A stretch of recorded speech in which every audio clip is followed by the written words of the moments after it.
আসসালামু আলাইকুম রহমতুল্লাহি ওবারাকাতু।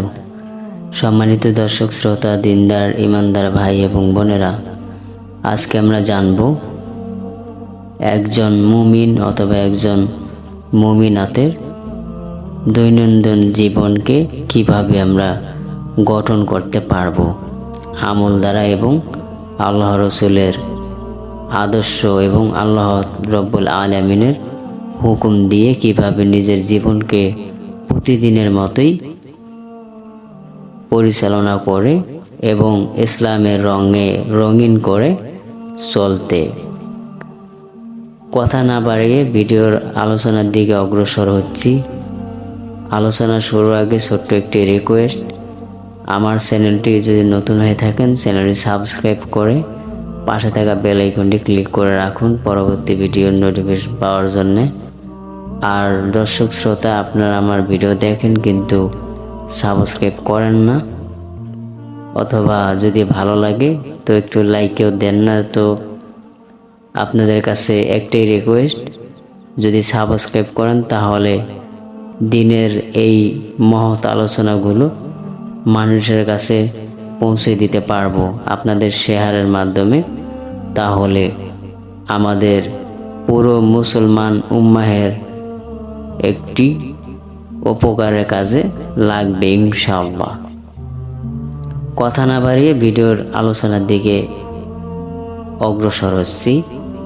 একজন মুমিনের দৈনন্দিনের জীবনে কিছু আমল নিয়মিত হওয়া উচিত, কারণ প্রত্যেকটি মানুষকে একদিন মৃত্যুবরণ করতে হবে।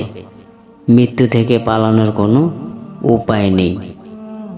অতএব প্রতিদিন যদি ওই আমলগুলো করা হয় তাহলে যেদিন মৃত্যু হবে সেদিন ওই আমলগুলো করার কারণে ধর্তব্য হবে যে মৃত্যুর দিন এই আমলগুলো করা হয়েছে। সংক্ষেপে সেই আমলগুলো বলছি, সকলে মনোযোগ সহকারে কথাগুলো শুনবো এবং আমল করবো ইনশাআল্লাহ। 1. ইস্তেগফার।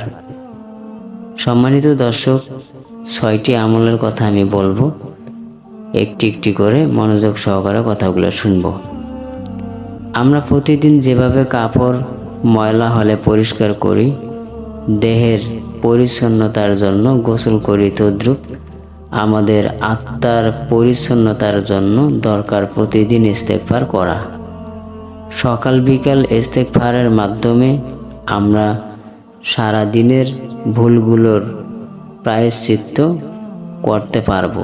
ইস্তেগফারের মাধ্যমে আল্লাহ আমাদের ভুলগুলো ক্ষমা করবেন। 2 নাম্বার, রাসূলুল্লাহ সাল্লাল্লাহু আলাইহি ওয়াসাল্লামের ওপর দুরূদ পাঠ করা।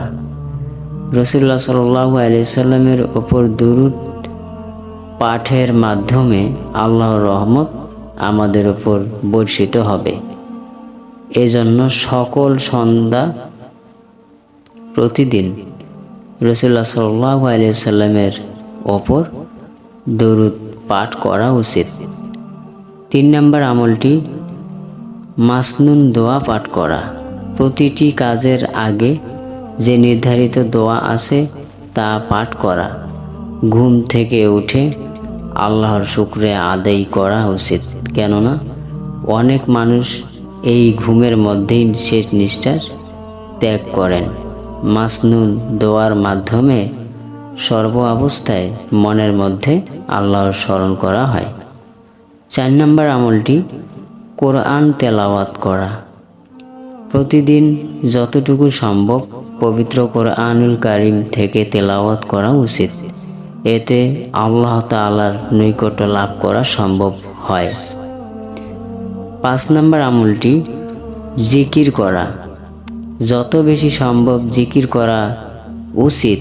কোরআনে জিকিরের কথা যতবার বলা হয়েছে বেশি বেশি করে করার কথা বলা হয়েছে। জিকিরের মাধ্যমে অন্তর তাজা ও প্রাণবন্ত থাকে। এবং 6 নম্বর যে আমলটি মোরাকাবা।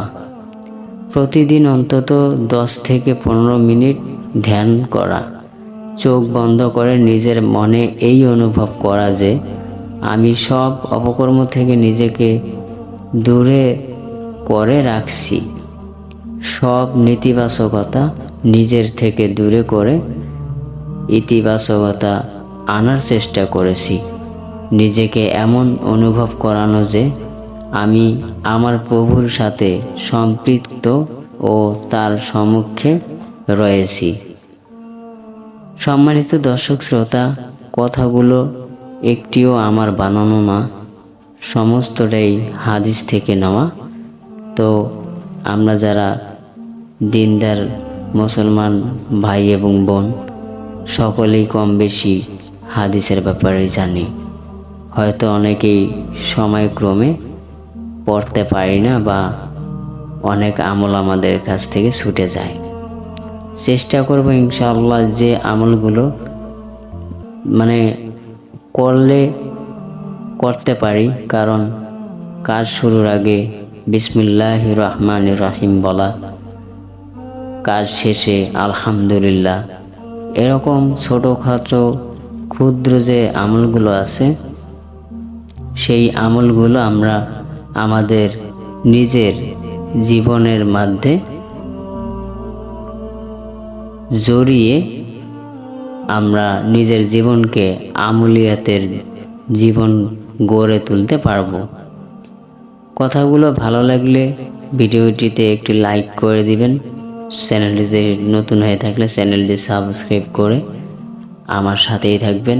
সম্ভব হলে ভিডিওটি শেয়ার করে দিবেন, বাকি মুসলিম উম্মাহের উপকারে আসতে পারে। সকলে ভালো থাকুন, সুস্থ থাকুন। আসসালামু আলাইকুম ওয়া রাহমাতুল্লাহি ওয়া বারাকাতুহু।